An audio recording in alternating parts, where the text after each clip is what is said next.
Yeah. Someone is asking about Saddhānusari and Dhammanusari.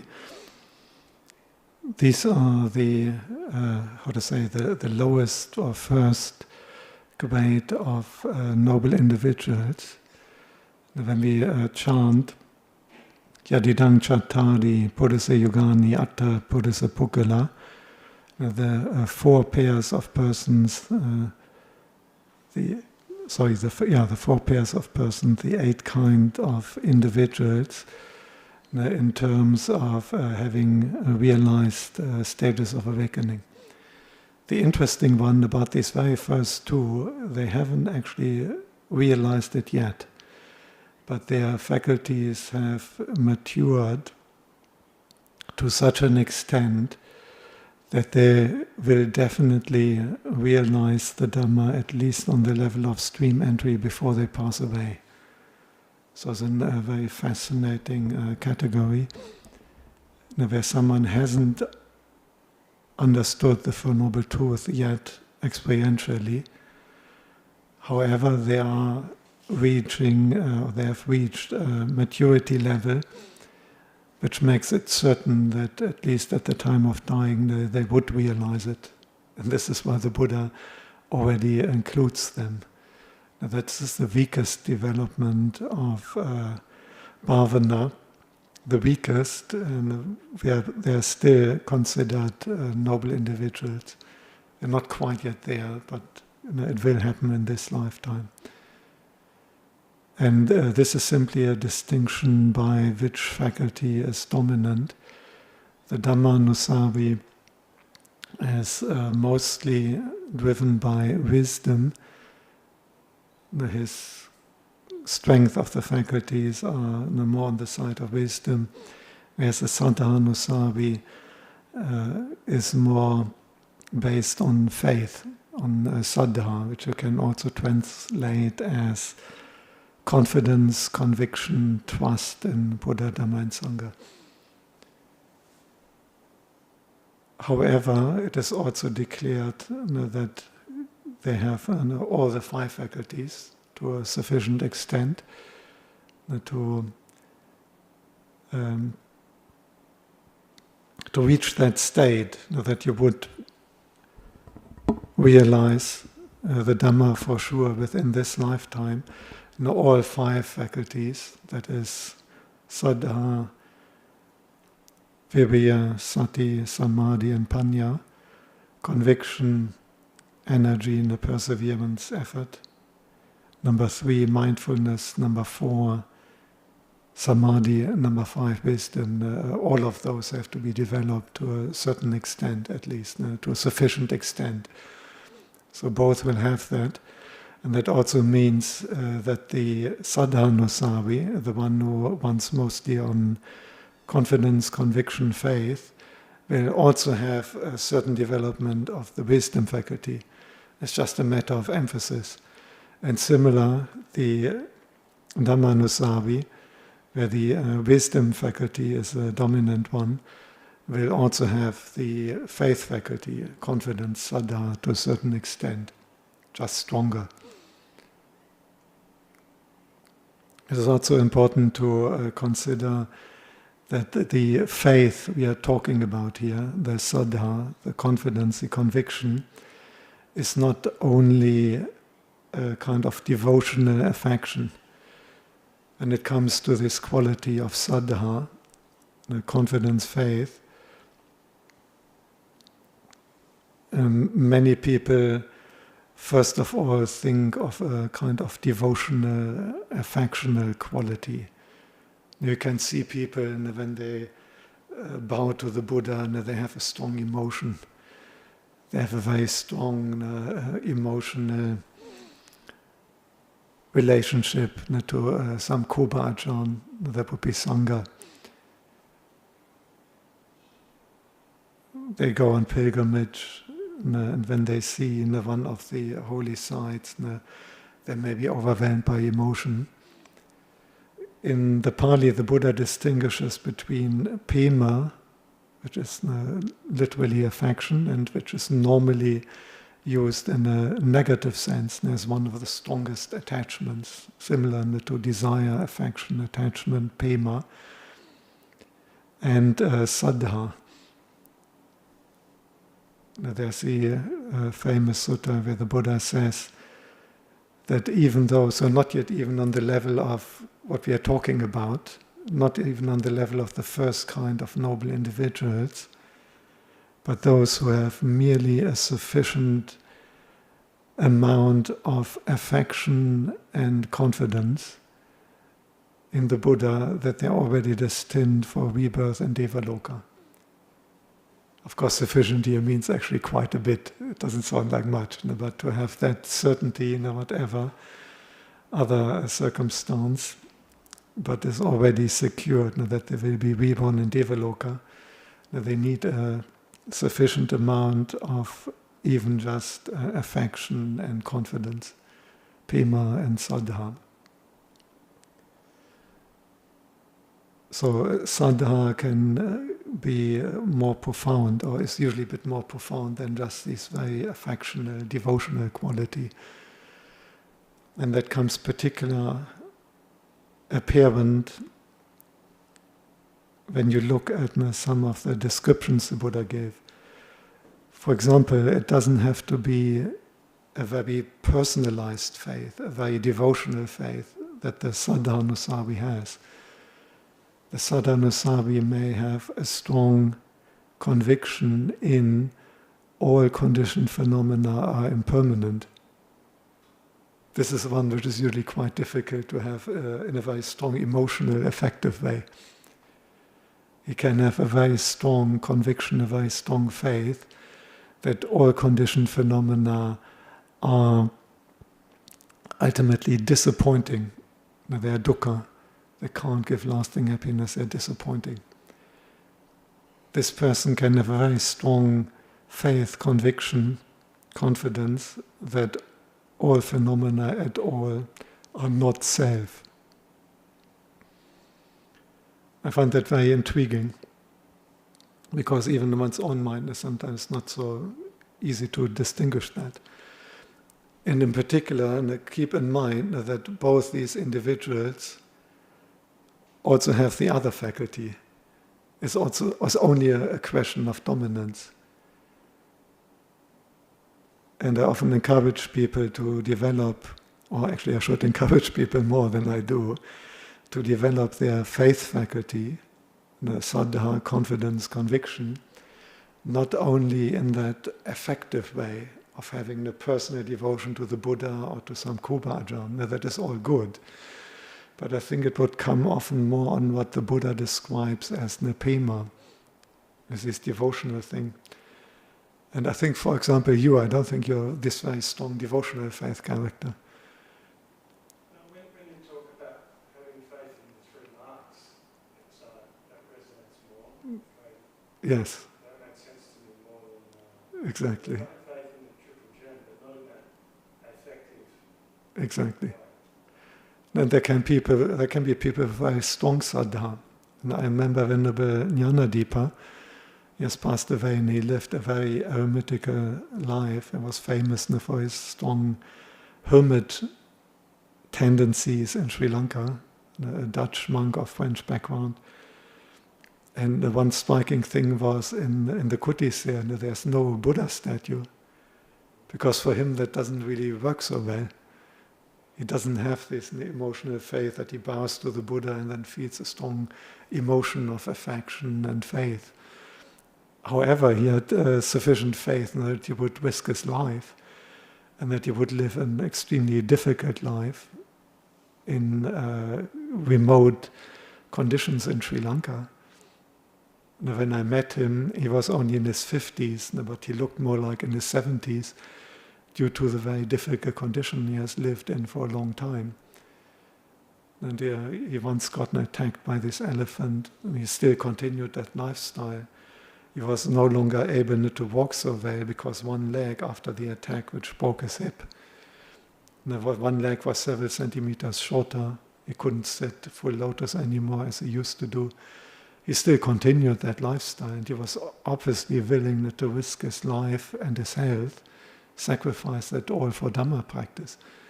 So to do that, you need very strong conviction. But it's not very emotionally effective.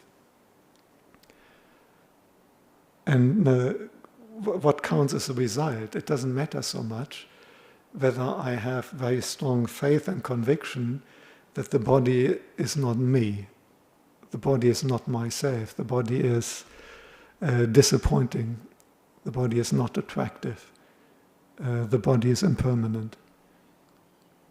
So whether I can see that quite a bit with wisdom, or whether I have very strong conviction in that, doesn't really matter so much as long as it leads to the result that I can let go.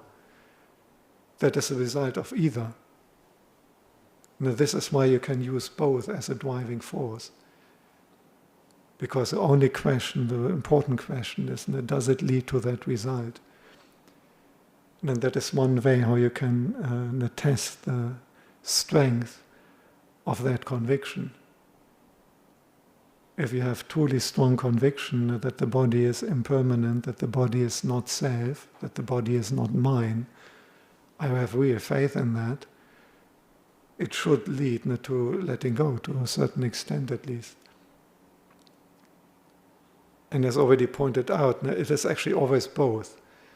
To some extent, you use wisdom, because obviously one can observe that the body is impermanent. I just have to look at the oldest photos of Dhammasiha when he just came here in 2007.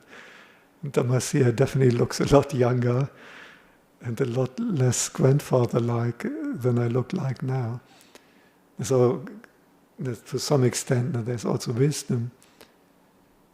And it's not quite easy to even differentiate that and to tell that apart in your own mind. Ultimately, the wisdom faculty is the more powerful one and the superior one. And for the case of an arahant, they have true knowledge. By then it's no longer based on conviction and faith. But the fascinating thing is, you have the similar distinction, which faculty is stronger, even for the other sekas. The sekas is a technical term, and it means someone who is a noble individual who have any of these stages we are talking about, but not yet arahant. They are sekas in training. And for this first level of Saddhānusari, Dhammanusari, it is only these two, whether wisdom faculty or faith faculty is dominant. From the level of stream entry on, the Buddha distinguishes the ones in training, the noble individuals, below arahant, below full realization of Nibbana, by three faculties. As before, whether they are running mostly on wisdom, Paññā, or whether they are running mostly on faith, conviction, confidence, Saddhā. But he introduces a third one, and that is the ones who are running mostly on samādhi. It is interesting that he doesn't do this triple distinction for the first level. But from stream entry on, you could define any of the noble individuals by whether their dominant faculty is wisdom or samādhi or faith. But for these first two ones, who are actually not yet really noble individuals, but who will have that realization definitely in this lifetime, at the latest at the moment of death, the Buddha only uses the two distinctions. So my encouragement to everyone, if you can't fully see that yet, that the body is not yourself, just have strong confidence in it. Because in the end it doesn't matter so much. If you have a really strong confidence, this body is not really me, and then that body dies or the body gets sick, it's much less of a problem. And if the confidence is really strong, it can be the dominant faculty leading to letting go of the body and realizing the noble stages of awakening. And it's so important to understand, particularly if you're that kind of person. I'm also not so much the emotional faith kind of person. I try my best not to also develop that, because it's obviously helpful. But it's not that strong in me, naturally. But then develop confidence. All sankharas are impermanent. Painful feeling is impermanent. Painful feeling is not really you. Pleasant feeling the same. And you may not be able to fully get your mind around it. You also try to observe it, to investigate it. Now that is using the wisdom faculty. But you can always support, even if wisdom faculty is your driving one, the stronger one, you can always support it by your conviction. Now the wisdom may not yet be quite enough, that you see it clearly enough that the mind really has a breakthrough and lets go. But then if you use the faith faculty as a support, both together can possibly get there. Did that help or make sense? Yeah. Yeah. It's good to have some detail. It's just come on my radar a few different ways in the last couple of weeks. Now, there are difficult questions which I couldn't answer. And for example, are these individuals aware of that? If someone is a stream enterer, they, in my understanding, they definitely know that something dramatically has shifted. You cannot have the stages of enlightenment without noticing that something dramatically has happened, and you cannot become an arahant without totally knowing that rebirth is finished and dukkha is gone. A stream enterer, if they haven't much knowledge about the teaching of the Buddha, they haven't studied very well, they may not know, for example, that it's a maximum of 7 lifetimes. I don't think that would be their own insight. They would know that if they have studied that from the Buddha's teaching, but they definitely would know that something dramatically has shifted and that they have a big insight. I'm not sure in how far a Saddhanusari or Dhammanusari would have awareness of that. And whether the moment when these faculties reach that maturity, that it's for sure now, that in this lifetime they will have the experience of stream entry, I'm not sure whether that is a distinct quantum leap moment which they notice. And I think I've encountered different opinions on that. A Buddha certainly could see that. A Buddha would be able to tell that and which one they are. Similar for the sekas, for people who are already individuals who already had the experience of enlightenment on the first stage, stream entry. I'm not sure whether they would definitely know which of these 3 ones they are, samādhi, wisdom, or faith as a dominant one. Probably they can gauge that. Usually you have some idea what is the stronger one. In terms of samādhi, it is actually defined that they have the formless attainments, the higher jhanas, the santa, vimokha, the peaceful liberations, arupa jhanas, the formless liberations. In that sense, you could figure that out, but again, it may take a Buddha to say that with full certainty.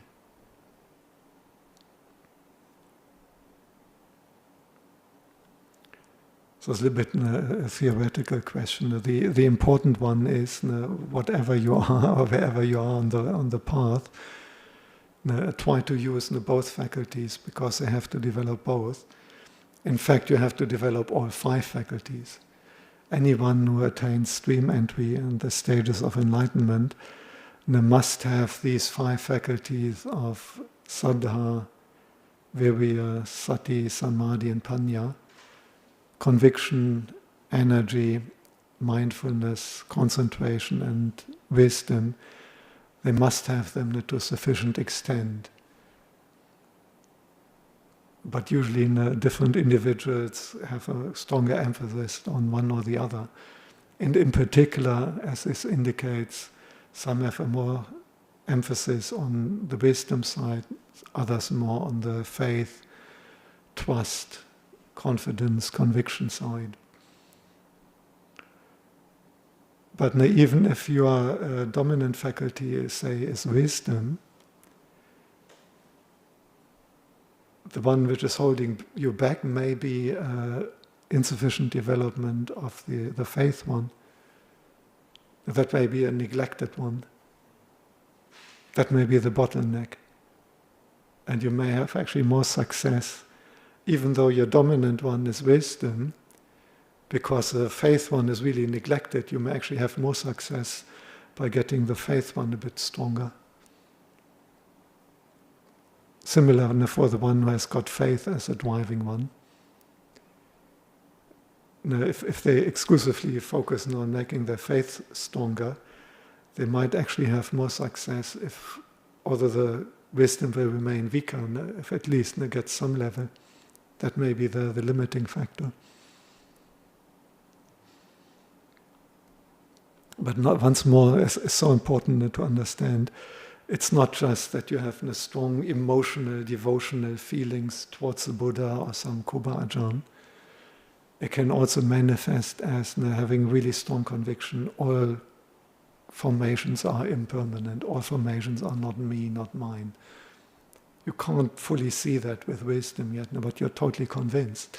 And that conviction, it can lead to letting go. It can be the dominant faculty for reaching that stages of awakening by letting go.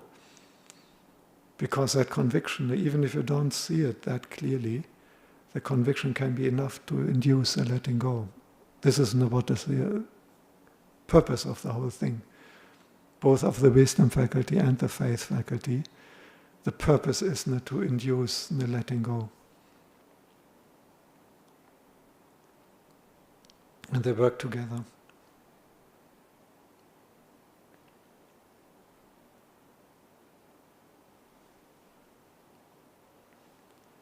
Anyone? Yes. I wasn't going to ask this question, but it was a curiosity kind of a thing. A friend of mine was talking to me about Kassapa, who became the Buddha on the basis of viriya. I don't know where this comes from. There's a commentarial distinction in this very evolved bodhisattva theory. The commentaries have evolved. It's not found in the suttas. Now, how exactly bodhisattva develops the paramis over many, many lifetimes. And I think they distinguish Buddhas who are dominated by the wisdom faculty or by the energy faculty, and I think the third one is probably faith again. But that is a distinction you find only in the commentaries. And in any case, it would never be alone. Obviously, you can't become a Buddha only by effort. No, that would be absurd. I don't think any commentary claims that either. It would be a question of which one is dominant. They say that our Buddha Gautama, had the wisdom faculty dominant. But anyway, this is only commentary, and so I wouldn't go too deeply into it. It's also not of particular big practical relevance on what difference would it make for us whether our Buddha, in developing over many lifetimes, was more driven by wisdom or faith or energy. What really matters for us, you need all five, these three, and you also need mindfulness and samādhi. And it's very important if you study management or process analysis and so on. Often the bottleneck is crucial. What would be an example? Let's say if you have a tree, you're growing a tree, you obviously need water, you need sun, and you need fertilizer. And you need all three.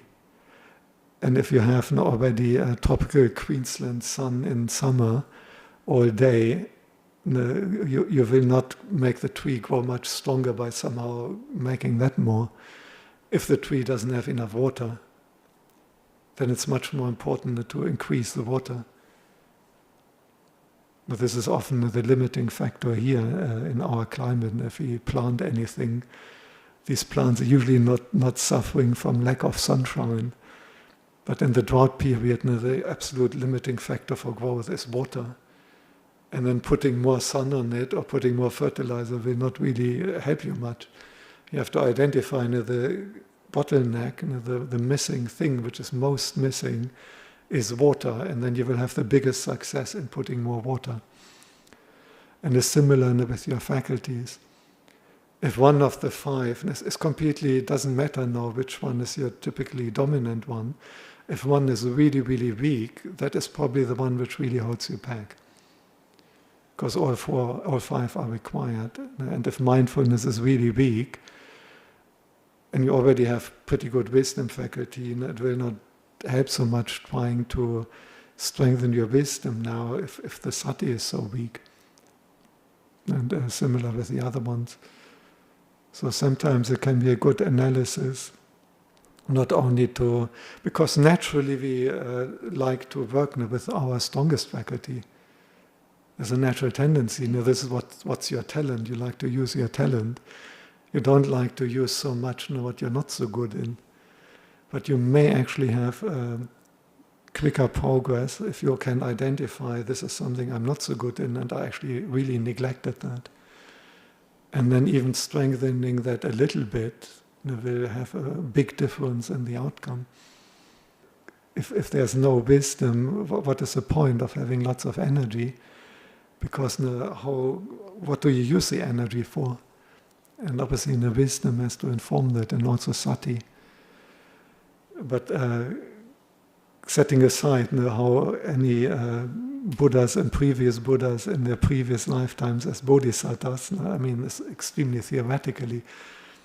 But what is not theoretically is how we develop our own faculties and our own practice. And if you think that you can just do it by only effort, you will not get very far. This is a classic head banging. That's smashing your head against the wall. And maybe having some mindfulness and noticing a meter to the right is actually a door, and you can just open the door and walk through. It's really, really important that you use effort guided by mindfulness and wisdom. That is absolutely crucial. It's also important to have that faith, that conviction, because that is what fuels the effort. That gives you more energy. This is why it's mentioned first. There's usually a development in the way the Buddha mentions these faculties. And if you have very strong conviction, it should lead to making a good effort. Interestingly, sometimes people who have this very emotional faith, it doesn't necessarily have that effect. They can come to the monastery or see a Buddha Rupa and break out in tears and so much devotion, but then they walk off and no big effort follows. Now that is another test. If the testing the strength of your faith faculty by whether it leads to stages of awakening or great letting go, and this is quite a high level, but on a lower level, if you have strong conviction, it should lead to good effort. It's a natural thing. If you're really convinced of something, you make the effort. Although if you have real devotion, you usually also make the effort. And so you need the faith to really get the energy strong. And you need mindfulness and wisdom to guide the energy. And the samadhi faculty is also important, because else you get this restless energy, just like drinking heaps of coffee, and you have energy, but it's like this. So it's an interesting effort and energy to make the mind tranquil. It's much more easy to put forth energy and make the mind very active and maybe agitated, but the energy that is required, the effort that is required to get the mind unified in bliss and in tranquility is actually quite tricky. So it's also good to keep the samadhi faculty in mind when you work with your viriya. But please never try to only viriya, I only need a big effort. This is obviously can lead to a big frustration, and mindfulness and wisdom, all five.